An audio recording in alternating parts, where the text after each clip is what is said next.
Grande Jaime, primeiro a entrar, hein? Boa noite, gente. Vamos. Grande Felipe Leso, Lucas, Edgar. Boa noite a todos, a todas. Vamos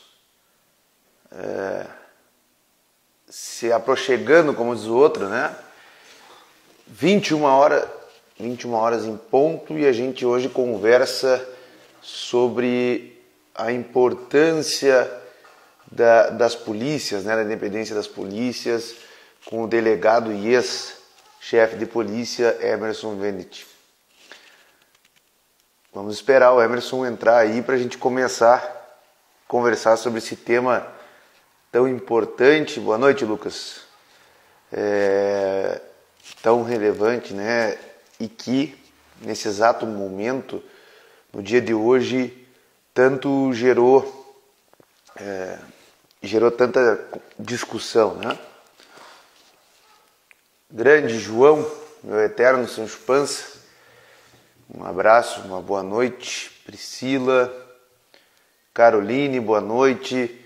Estamos esperando o nosso convidado de honra aí, Dr. Emerson Venet, que irá conversar conosco. Logo, logo ele chega aí e a gente começa a nossa conversa. Boa noite, gente. A nossa conversa hoje é sobre a independência das polícias como pressuposto para o devido processo legal.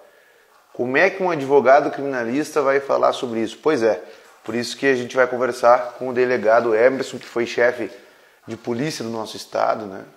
Tá aí o Emerson.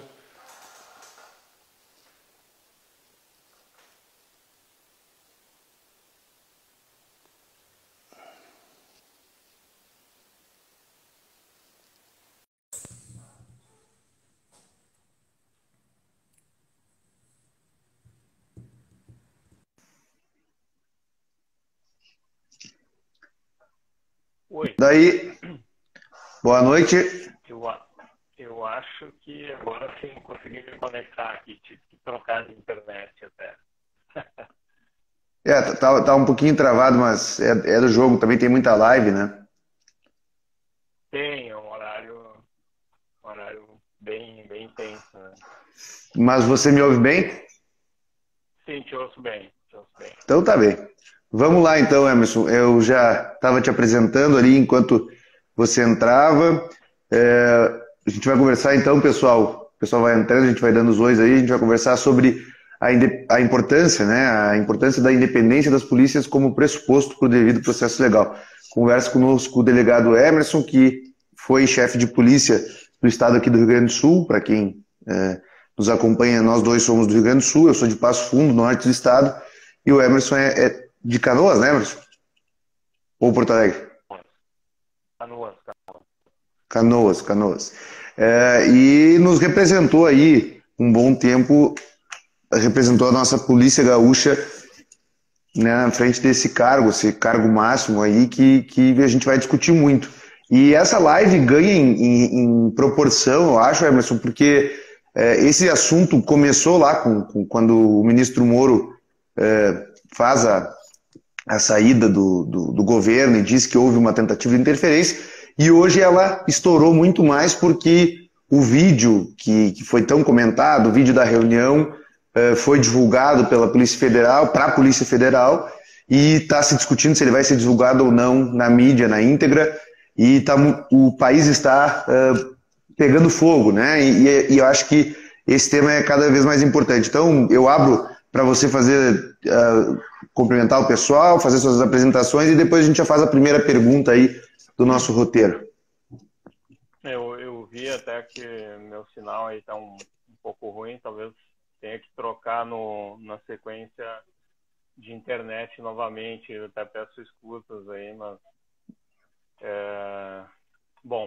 obrigado pelo convite, professor José Paulo. É sempre um prazer voltar a falar contigo, né? Principalmente esse tema que é extremamente importante.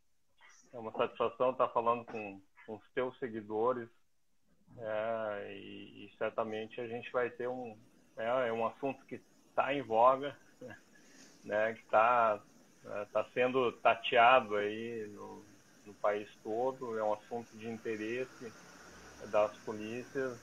E em nome aí de um colega que eu vi que entrou logo cedo, que é o Dr. Paulo Rusch, eu saudar todos os nossos colegas que estão ingressando aí para nos assistir, inclusive o Dr. Bozeto, um querido amigo aí também acabou de ingressar.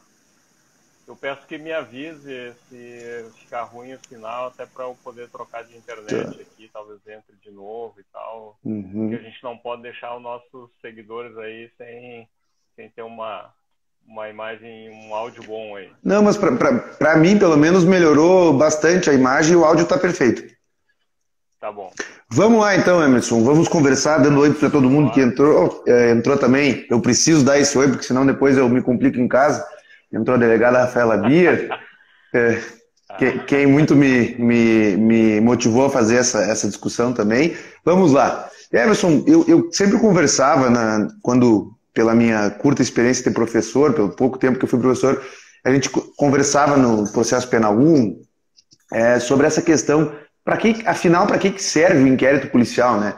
Há quem diga que o inquérito policial, o papel do delegado no inquérito policial é um mero formador da opinião delitiva do MP. Eu, particularmente, não coaduno com essa visão tão restrita do inquérito e queria ouvir você, né, delegado, para a gente começar pelo início mesmo, para a gente falar para o que serve a polícia, qual que é a função da Polícia Civil, para a gente chegar, então, lá onde é nosso interesse, nosso objeto hoje de pesquisa, aqui de fala, que é a independência da polícia. Para que serve, então, e qual é a função da polícia ao investigar um crime? Bom, antes de falar, eu gostaria só de deixar um abraço para a Rafa aí e agradecer a sugestão do tema. Certamente, né, todos os aspectos relacionados a ele já foram muito estudados, né?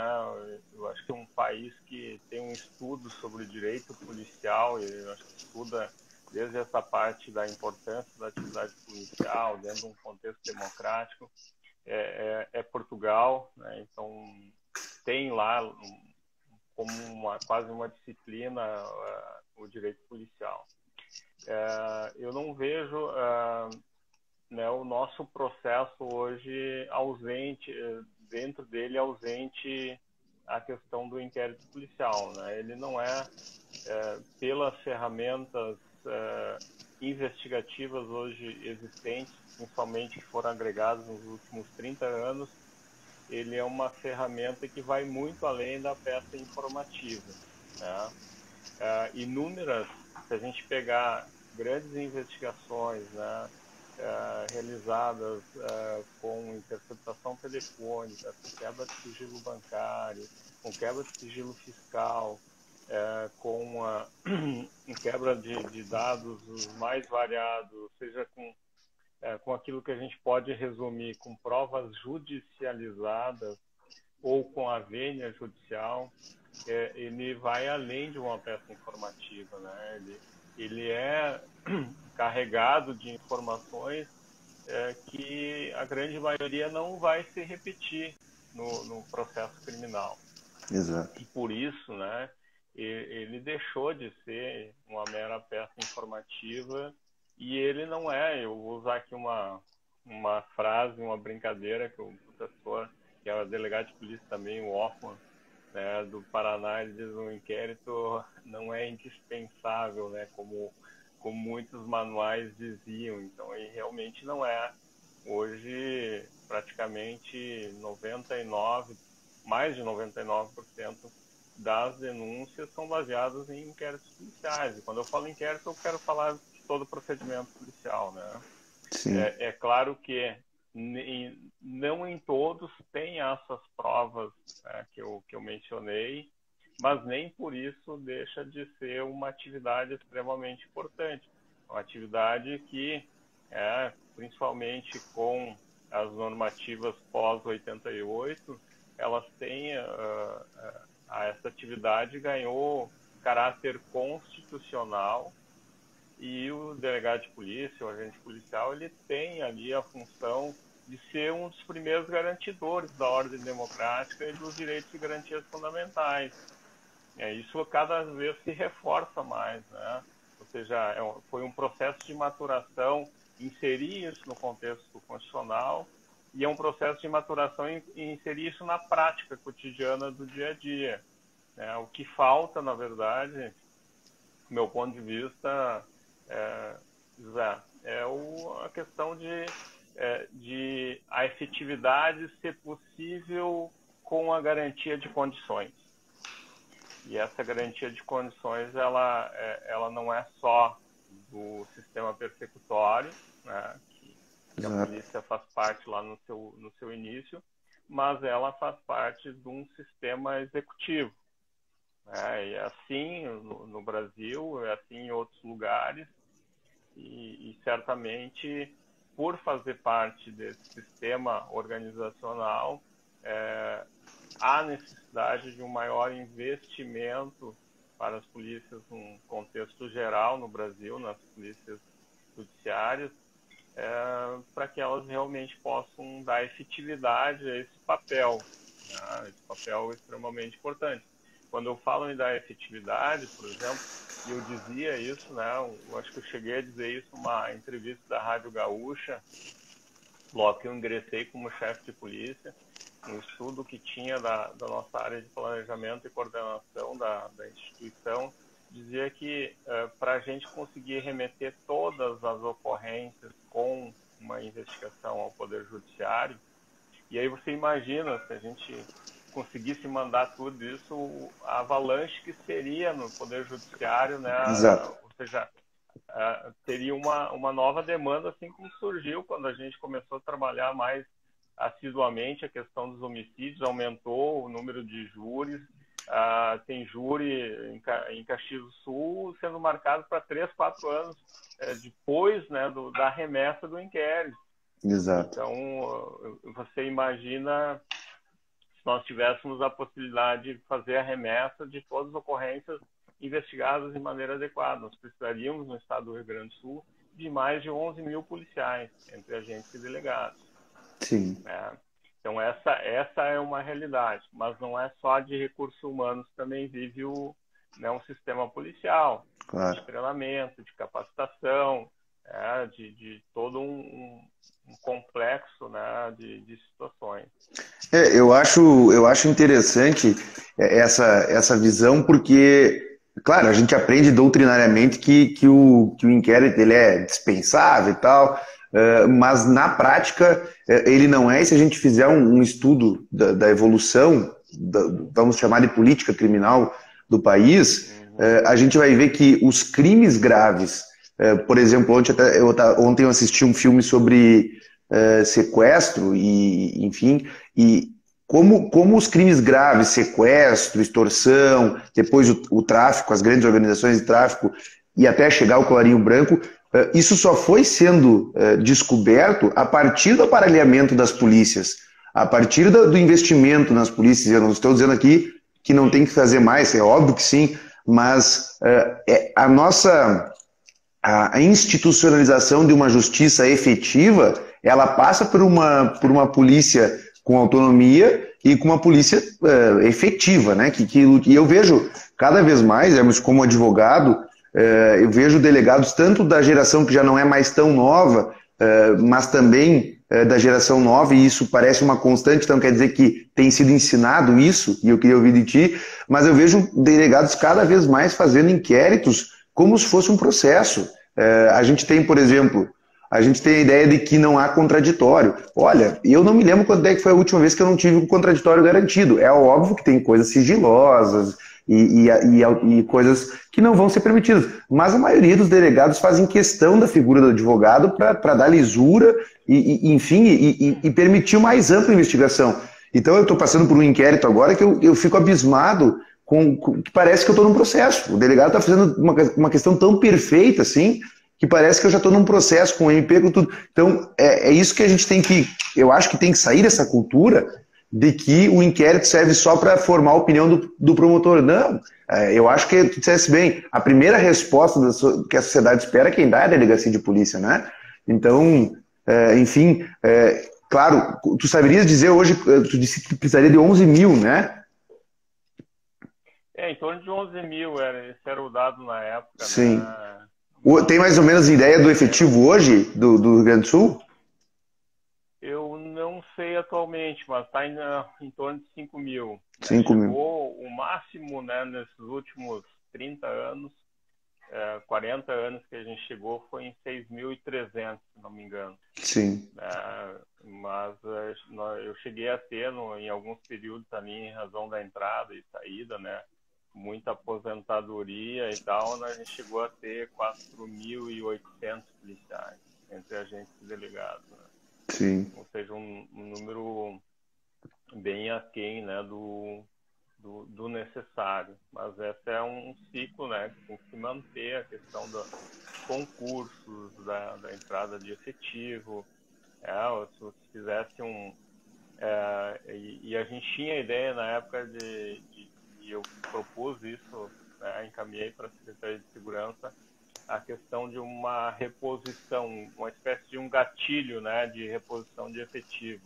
Chegasse ao nível de 50, eu não me lembro se a gente tinha feito um cálculo lá de 53, 54% do efetivo, automaticamente se faria um gatilho para chegar a pelo menos 60%, ou seja, nunca poderia abaixar desse volume. Isso, sensacional. em termos de agentes policiais, em termos de delegados de polícia, era um pouco diferente o cálculo em razão da titularidade, substituição, etc. e tal, né? Sim. Trazendo já para o nosso tema, debatido essa questão da importância, então a gente tem aqui como pressuposto para quem está nos assistindo, e eu cumprimento rapidamente todos que entraram na sequência, a gente tem como pressuposto então, a importância dessa maquinário da polícia, tanto da polícia judiciária, vamos falar assim, para a apuração dos crimes, então, eventualmente, para que isso vire ou não um processo criminal. Até porque também é uma outra questão que, às vezes, a gente tem essa falsa ideia de que o delegado ele tem um compromisso que tenha um processo criminal. Não, ele está ali para apurar os fatos, né? E se, eventualmente, ele mesmo perceber que não tem indícios ali de autoria ou prova da materialidade, ele mesmo não vai indiciar. Deixa eu só te falar um negócio, já que tu mencionou a questão do contraditório. Eu recordo que logo que eu iniciei na carreira, isso em 98, eu sempre, nos flagrantes, eu dava a palavra para o advogado, né, fazer perguntas ali perguntado respondeu e tal, dada a palavra a defesa do conduzido. E no início isso foi estranho, né, para os policiais também, mas eu achava importante ter isso até como justificativa, né, para o Ministério Público. Dizer, olha, foi dada a oportunidade, né, de se perguntar, ou seja, teve uma espécie de contraditório. O que não existia era a obrigatoriedade de notificar para a oitiva deste ou daquele, né, ou seja, mas as polícias estão ali justamente para buscar a chamada a verdade, né, do caso em si, não é a verdade do processo, porque ela acaba sendo, de certa forma, um pouco diferente da situação. Então, e outra coisa, sobre essa questão do contraditório, o pessoal procurar, eu tenho no meu currículo ali no Lattes, eu escrevi um artigo há uns 4 anos atrás, justamente sobre essa questão, né, de que a presença do advogado na investigação fortalece ainda mais o inquérito policial, no meu ponto de vista.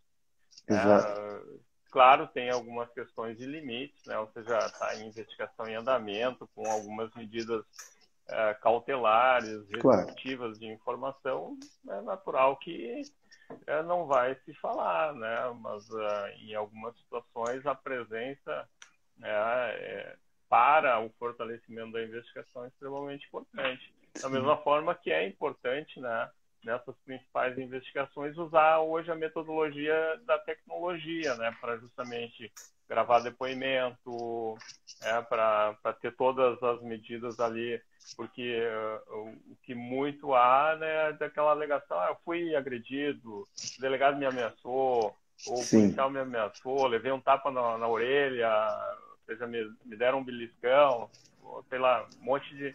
Então, se você tem a utilização dessas metodologias tecnológicas, você evita isso também e dá maior credibilidade ainda para a parte investigativa. Só fazer o pessoal elogiando muito aqui que a polícia e as delegacias do nosso estado, aqui do Rio Grande do Sul, elas melhoraram muito depois da sua chefia de polícia, né? Então, estão fazendo esse elogio. Essa questão do contraditório ela é tão relevante, e tu deve saber, porque isso acontecia na época também que você era chefe de polícia. Aqui em Passo Fundo, inclusive, alguns flagrantes eles não eram homologados pela ausência do advogado, embora a lei não falasse em obrigatoriedade, hoje fala. Aqui em Passo Fundo, essa afinidade de delegacia e advogado, ela era tão bem feita que em algum momento, quando parou de ter, alguns juízes deixaram de homologar. Então a própria delegacia daqui, acho que na sua maioria, se não todos, fazem questão e sempre fizeram questão que o advogado estivesse ali. Claro, respeitado esse limite que a própria advocacia tem que fazer a sua meia-culpa. Às vezes a gente pede demais, né? Pede coisas, eu até estava conversando esses dias sobre o pedido de acesso ao inquérito. Tem que, embora seja óbvio, na minha opinião, tem que deixar claro que o advogado só quer aquilo que está produzido. Por exemplo, que não está pedindo eventuais investigações em andamento, como cautelares e tal. Então, eu acho que isso é muito interessante. Outra questão que aqui em Passo Fundo também foi o delegado Fábio, acho que foi quem introduziu, foi essa questão do vídeo. Ele trouxe com o aparato dele até, e foi assim, revolucionou justamente por isso, porque dá uma segurança para a própria equipe policial, né? Não só para o delegado, como para a equipe toda. E é mais rápido, né? Ou seja, torna aí pelo menos retira, né, do tempo do flagrante pelo menos 40% do tempo, né? Exato. Ou seja, torna esses 40% disponível tanto para o policial, para o policial militar e para o advogado também, né? Sim. É a estimativa, né, mais ou menos, dessa tecnologia. Sim.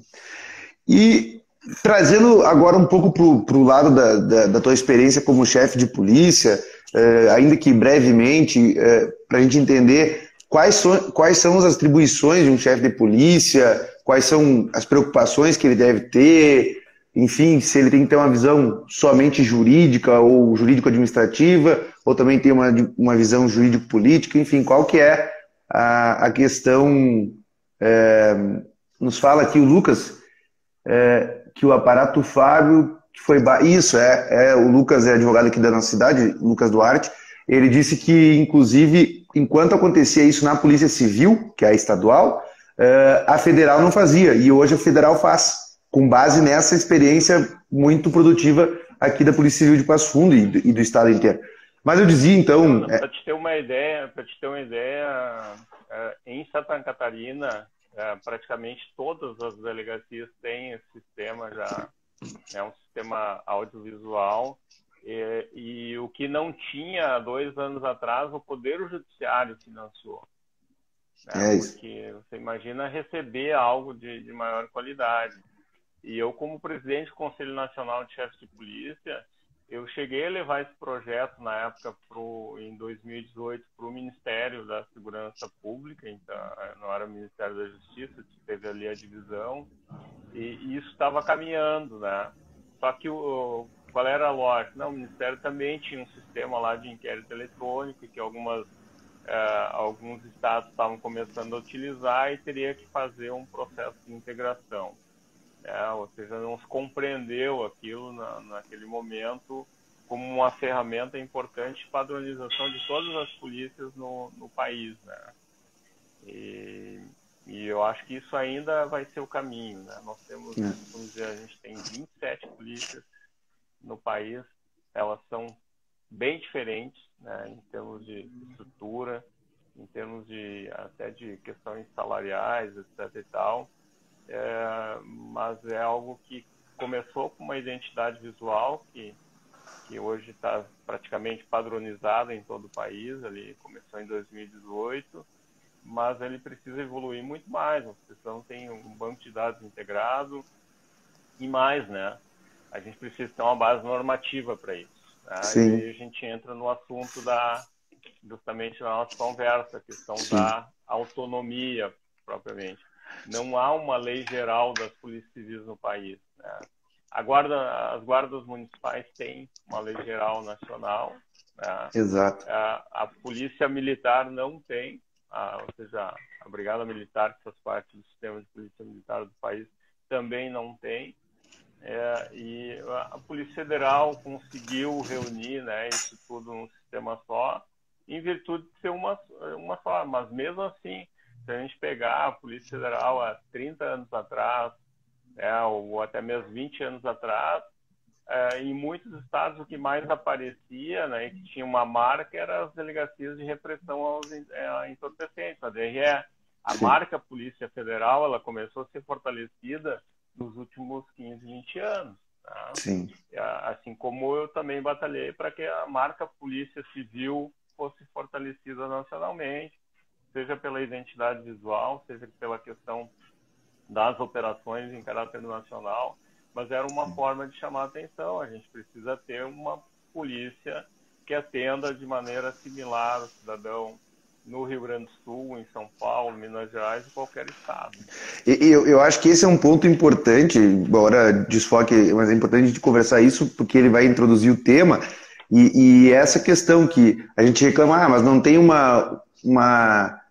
não é uniforme e tal, e aí tem essas belas iniciativas de uniformizar, padronizar a identidade visual, daqui a pouco lutar pelo sistema, mas justamente isso. A polícia acaba sendo refém da ausência de uma legislação que ampare ela, porque é muito difícil para vocês, delegados e chefes de polícia, quererem galgar alguns andares sem ter um amparo legal, né? Sem ter uma segurança também, ou ter como requerer as coisas, né? Sim, sim. Então, é claro que essa lógica que a gente está comentando, ela é uma lógica, a gente trabalha com foco no ideal, né? Ou seja, o que é o ideal nesse contexto. Mas existem muitas dificuldades. E uma das dificuldades tu me perguntou o cargo, né, de chefe de polícia. O cargo o cargo de chefe de polícia é um cargo administrativo político ou político-administrativo, né? Ou seja, tem uma mescla disso. Ou seja, eu sou administrador da Polícia Civil, fui administrador da Polícia Civil, mas tinha uma indicação política. Então, é técnico-político, né? Tem os dois viés. Então, atende, né, do ponto de vista administrativo, as orientações que vêm de cima, que vêm de governo, e aí tem, do ponto de vista técnico, algumas questões que são extremamente importantes. Hoje, quando eu estava revisando aqui o tema de casa para a nossa live, né, que tu passasse as ponderações, eu estava procurando me lembrar, né, o quanto eu tentei, de certa forma, não influenciar nas investigações policiais, né? Ou seja, chegava para mim uma situação, a investigação tal, precisa isso, tal. Não, o delegado tem autonomia para tocar. Quando é que o chefe de polícia deve agir frente a uma investigação? Quando a imagem da corporação está em jogo. E aí eu tentei lembrar de algumas situações que eu precisei naturalmente agir para que o nome da instituição não ficasse manchado. O caso, né, na região do Vale dos Sinos, lá do Pai de Santo e a questão da religiosidade dentro do contexto investigativo, aquilo ali foi, né, uma dor de cabeça muito grande, uma crise para gerenciar, né, nesse sentido. E a outra questão também foi em relação à autolesão, né, aquela autolesão relativamente ao símbolo do nazismo. Sim. Que a menina registrou dizendo, olha, eu fui fui pega, fizeram aqui a suástica invertida, estava invertida, mas eu não quero representar, né? Eu não quero representar. E aquilo ficou assim, não, o delegado vai arquivar o inquérito. Na época eu conversei com o diretor do DPM e disse, olha, isso é um caso em que a gente tem de apurar a verdade. Se vamos analisar a questão pericial, vamos analisar os outros aspectos para verificar realmente, porque é uma questão, né, que envolve muito além da suposta lesão, né? Claro. E realmente, depois de concluída a investigação, se percebeu que foi, né, uma autolesão ali infligida e claro, uma provocação de uma investigação, né, de certa forma, que foi gerada, né, pela menina. Então, a verdade ali, ela tinha que ter o pressuposto principal do caso. Sim. Isso acaba, né, se você não tiver, enquanto gestor, a preocupação em relação a esses casos, né, que eu citei dois, isso atinge a imagem da instituição. E aí você tem o dever, né, de agir também.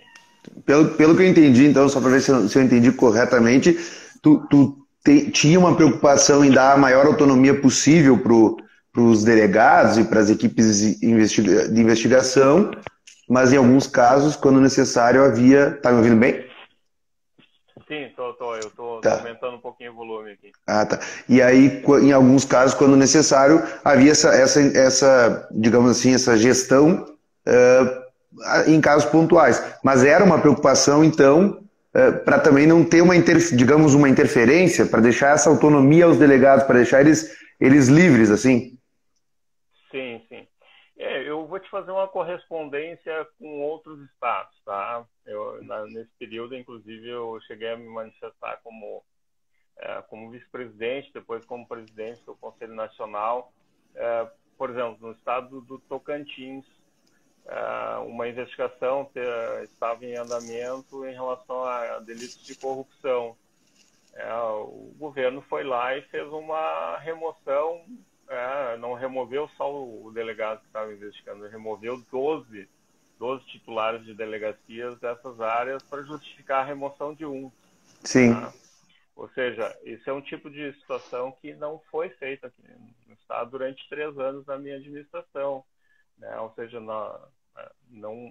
a investigação ela tem de ter justamente essa garantia de ser tocada independente, né, dos aspectos políticos, ideológicos envolvidos, mas ela tem justamente manter uma neutralidade, ela não pode ter um caráter também parcial, né? Sim. Tem todo esse cuidado. Então, aqui a gente sempre procurou respeitar muito a Lei 12.830, que trata da figura, né, da autoridade policial e da possibilidade de remoção, se não por justificativa específica, né? Exato. Esse é um ponto importante, porque quando a gente fala de uma investigação, não que seja simples, mas, digamos, a gente vai falar de uma investigação que procura desmantelar ou investigar uma organização criminosa voltada ao tráfico de drogas ou até mesmo roubo. Talvez não tenha nenhuma ou pouca interferência política. Agora que a gente está falando de crime de corrupção, que a gente já está falando de um poder político, aí a gente começa a ver esses exemplos que agora, hoje, estão escancarados para a população a partir da denúncia do Moro. Mas era justamente esse ponto que eu queria chegar, porque como a gente vive, né, Emerson, uma polarização, se você se posiciona de determinada maneira, você é PT, se se posiciona de determinada outra maneira, você é Bolsonaro. E a gente vive essa polarização e essa polarização contaminou até o meio jurídico. Eu ouvi de uma pessoa do direito dizendo a seguinte afirmação, e ela é uma das perguntas que eu te faço.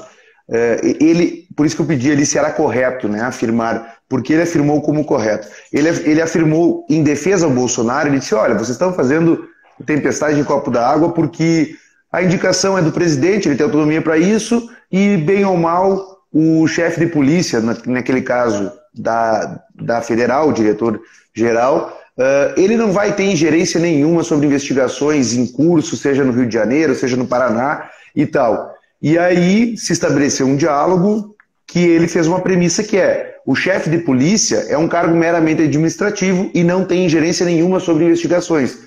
É correto afirmar isso? Não, na verdade ele pode ter, né, mas vai depender justamente da conduta dele. O que se pode fazer é procurar fazer um ajuste na questão, por exemplo, da data, da operação, etc. e tal, de trabalhar os eventuais melindres institucionais que uma operação pode gerar.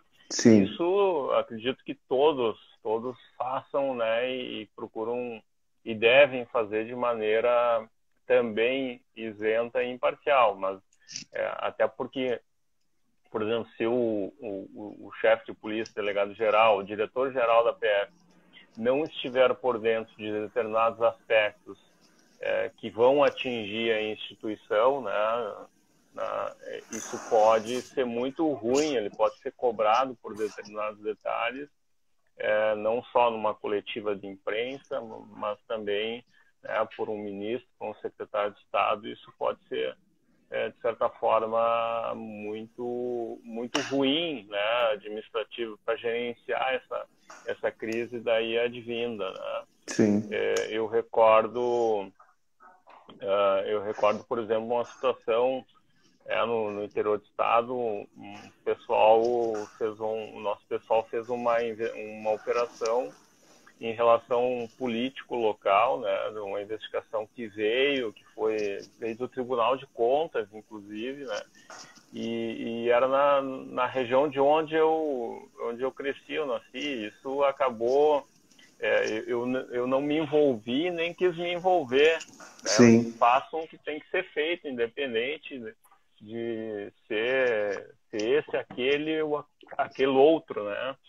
E isso acabou depois repercutindo, porque, ou seja, você é daqui, não avisou, não sei o que lá, mas aí, assim, eu não posso fazer isso, né? Eu estou ferindo o meu trabalho, a minha dignidade, o trabalho dos policiais que trabalham comigo.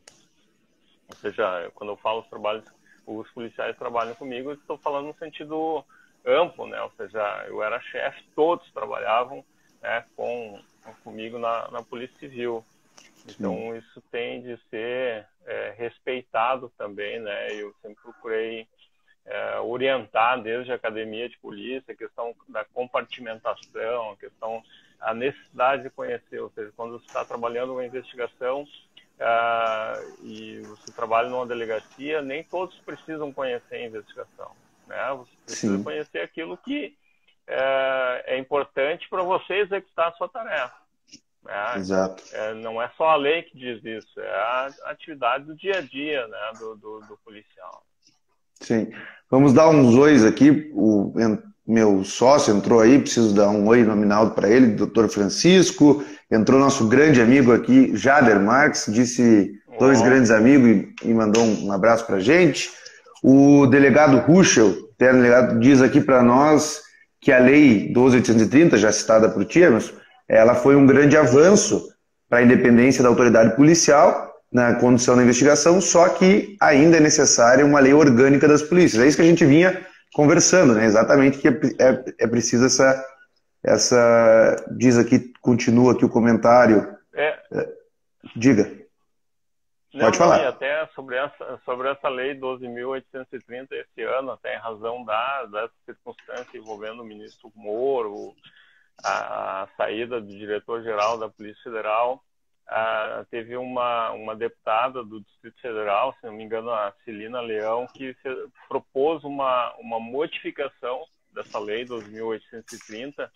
O PL é o 2167, né, se o pessoal for procurar aí, justamente para alterar essa lei e ter a possibilidade da eleição do diretor-geral, do chefe de polícia, por lista tríplice e por mandato.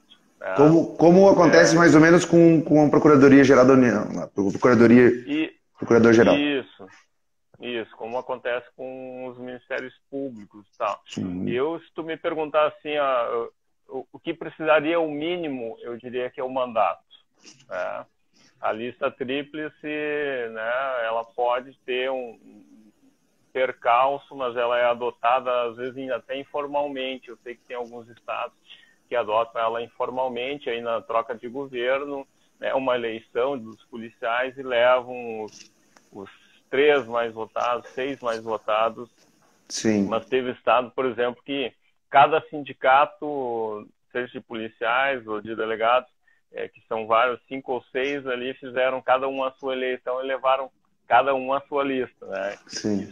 Então, por isso, se tiver, é bom que tenha algo realmente regulamentado nesse sentido. Né? Só para a gente retornar só aquela questão, e aqui é uma impressão minha, quando essa pessoa que é uma pessoa do direito, eu não estou fazendo uma crítica pessoal, mas sim jurídica, ela diz, mas aqui não há nenhuma interferência, é mero cargo administrativo. Isso é uma tentativa moral de defender o seu aliado político. E ela ela é legítima no campo político, mas no campo jurídico ela é perigosa. Por exemplo, para citar uma operação aqui de Passo Fundo, e aí você me corrija se eu estiver errado. A operação que ganhou grande proporção aqui, porque a gente tem isso que é a Operação Polis, né? Ela envolveu, creio eu trabalhei um pouco nela, e ela envolveu um grande aparato da polícia. Então me parece que tanto o delegado regional, quanto o chefe de polícia, quanto os outros demais da região, de alguma forma, ainda que, dadas as proporções, são avisados de algumas coisas, porque justamente eu preciso de colegas da região, eu preciso de um efetivo todo. E aí, claro, eu só estou fazendo um exemplo hipotético, mas se a gente tem uma operação desse tamanho que eu preciso comunicar ao chefe de polícia, por mais que você não tivesse ingerência nenhuma, você teria alguma informação. E me parece que o cerne da questão Bolsonaro é essa. O que ele cobra, e hoje saiu isso, né? A gente vai ver se o vídeo é verdadeiro ou não, o que ele cobra é que ele queria alguém para dar as informações antes. Né? Sim, e aí de casos específicos que isso. interessavam a ele. Exato, exato. Não de situações genéricas, né, que poderiam acontecer. Da mesma forma, assim, quando eu era comunicado, né, vai ter uma operação nesse sentido, se citasse a Operação Polis, né? Eu também comunicava o secretário de Segurança e pedia uma restrição. Olha, vai ter uma operação assim, tantos mandados. Qual é a cidade? Não, às vezes eu não mencionava nem a cidade. Sim. Ou seja, por uma questão... Porque eu também estou protegendo o meu superior. Exato. Estou protegendo o secretário de Segurança. Porque se ele for cobrado, se tiver um vazamento, ele sabendo do dado, ele também pode ser um dos suspeitos nesse sentido. E quem está nesse processo de gestão em diferentes níveis precisa justamente saber disso, né? Ou seja, a informação também é responsabilidade. Sim. Então, como eu vou ter informação...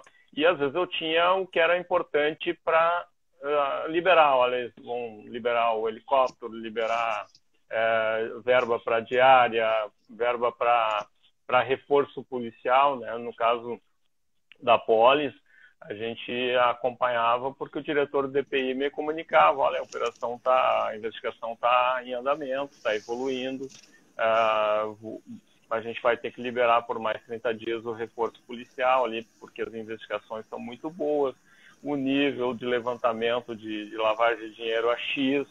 Então, detalhes para a questão da decisão administrativa. Sim. Né?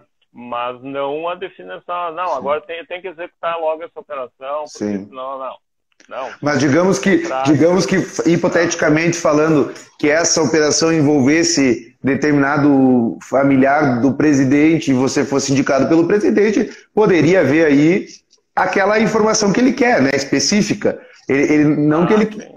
Não que ele quisesse saber com antecedência, mas ele queria informações sobre determinadas investigações envolvendo a família e envolvendo os aliados dele. E esse é o ponto que para a gente ir encaminhando, enfim, que eu acho importante. Assim, eu acompanhei a repercussão sua no seu Instagram e de todas as associações das polícias, tanto federais quanto quanto civil, enfim. A questão da fala do Bolsonaro, e daí quando ele vai querer se defender, é o jeito dele, político de ser, mas ele diz que é ele que manda e não há problema nenhum em ele, presidente, saber das coisas que estão acontecendo, ele acha isso até legítimo. Esse eu acho que é o perigo. Aqui encontram a linha tênue entre o que é político e jurídico.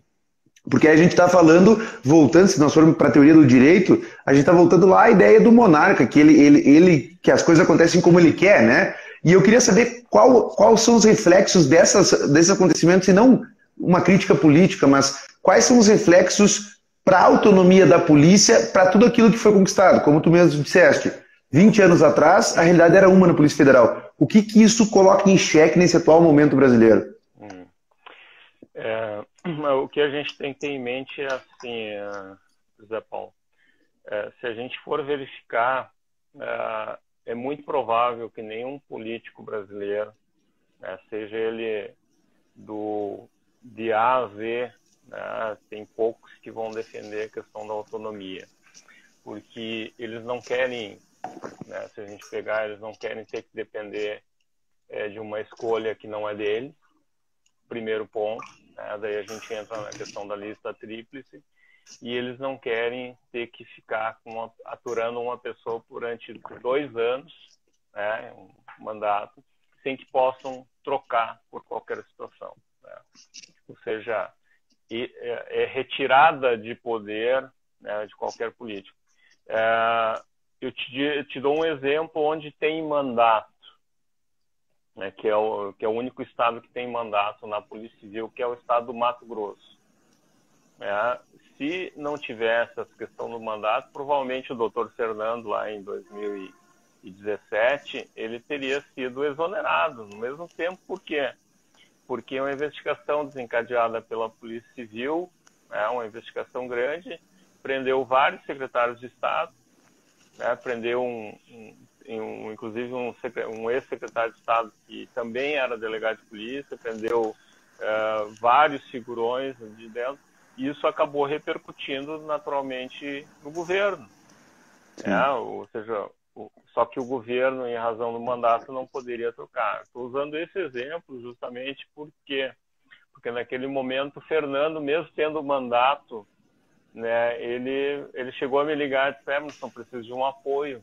Eu preciso pelo menos de um apoio verbal, um apoio formal do Conselho Nacional de Chefes de Polícia, porque, embora eu tenha mandato, o bicho está pegando fogo. Então a gente precisa dar um sinal, para a imprensa local que a nossa ação foi correta e tal. E foi emitida uma nota, pelo Conselho Nacional de Chefes de Polícia naquela oportunidade. Mas essa questão de o político perder a possibilidade de escolher e de perder a possibilidade de tirar e colocar quem ele quer no momento em que ele quer, talvez vá levar a gente nunca a ter a questão da autonomia nesse nível. Tá? E, naturalmente, a gente vai ficar vinculado ao Poder Executivo, como está previsto na Constituição. O que é importante nesse aspecto é que a gente não perca a autonomia da investigação. A gente pode não ter autonomia administrativa, nesse caso, mas o que a gente não pode perder é justamente essa autonomia da investigação, disso ser feito de maneira independente, imparcial, e de ser, porque o nosso trabalho final, ou seja, o nosso produto, eu sempre dizia isso, o nosso produto final, ele não vai para o poder político, ele vai para o poder judiciário. Exato. Ou seja, nós somos vinculados ao poder executivo, mas exercemos o nosso papel principal ao poder judiciário. Sim. E nesse momento o que a gente precisa é justamente essa autonomia desse papel que a gente faz em relação à persecução criminal do nosso trabalho, que vai ao Poder Judiciário. Isso é o mais importante. No momento que a gente perder isso, aí não precisa mais ter polícia. que não. Pode concluir, pode concluir. Não. Vai fundo. E essa é a questão, porque assim, o que eu acho que aconteceu, para a gente tentar avaliar um pouco esse episódio, o que acontece é que o atual presidente ele faz uma promessa que muitos políticos têm feito, que é cada vez mais qualificar os seus ministérios, seus cargos de Estado, com pessoas da área de economia, um bom economista, da área do direito, da jurídica, enfim. E o Moro, quando ele... E eu tenho poucas concordâncias com ele, apesar de reconhecer toda a importância da Lava Jato, mas isso é uma questão minha e do local de fala de um advogado criminalista, mas eu entendo por que isso tudo aconteceu, porque o Moro, quando ele entra num ambiente político, ele não consegue se desgarrar da visão jurídica dele e dessas questões de princípios que ele tem, digamos. Porque quando ele vê uma troca e ele diz assim, olha, me dá uma justificativa plausível para essa troca. Ele está, claro, não está na lei isso, mas ele está requerendo uma coerência para a troca, porque não seja uma troca por conveniência. E aí que eu acho que é uma colisão entre política e político-jurídico, né? Então é isso, eu acho que apesar de não ter uma lei, a autonomia investigativa, ela vem dessas... por mais que tenha o presidente todas essas exclusividades dele, vem dessa coerência no trato da coisa pública, né? Então eu acho que esse exemplo, de tantos outros que tu citaste, esse exemplo revelou no cargo mais alto essa questão, que há sim uma tentativa de interferência política, pela questão do poder, obviamente, e isso pode afetar a polícia. Eu acho que esse talvez seria o principal reflexo. E aí tu tocaste no assunto que é a nossa pergunta, só deixa eu ver aqui a questão. Uma participação que eu gosto sempre de participar. Schwesler Luiz, excelente discussão, muitas dificuldades enfrentei quando da ocorrência de prisões em flagrantes na comarca de Uruguaiana. Parabéns pela escolha do tema. Então, Emerson, para a gente ir encaminhando, porque daqui a pouco encerra aqui, para a gente não perder a live, é essa questão. Como que essa resposta final, como que essa interferência política em demasia pode interferir para o devido processo legal, porque a gente já chegou num consenso que não há devido processo legal sem uma devida investigação autônoma, né? Eu acho que essa tua pergunta daria uma tese, né? Ou pelo menos uma, se já não, né, não tem várias aí nesse sentido. E o que eu te diria, assim, em relação a isso, né?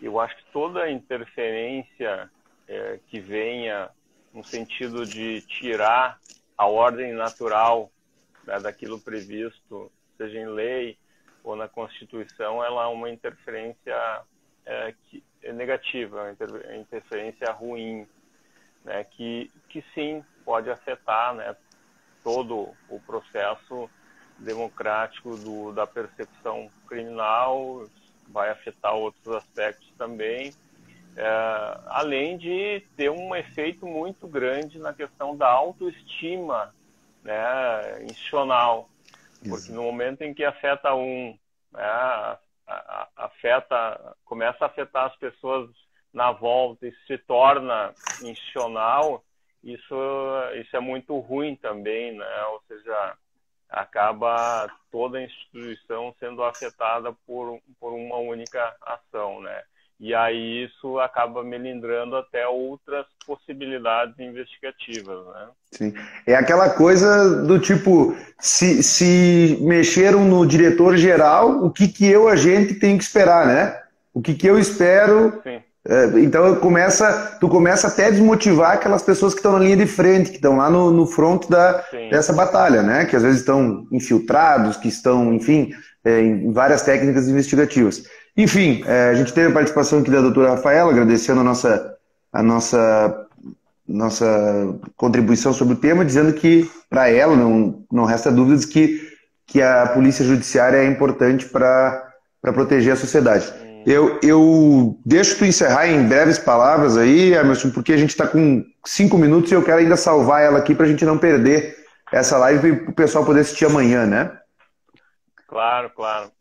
Eu até teve um tópico, né, de que tu perguntasse ali, a gente acabou não comentando, né, sobre a questão da visão de mundo multidisciplinar, né? Exato. Eu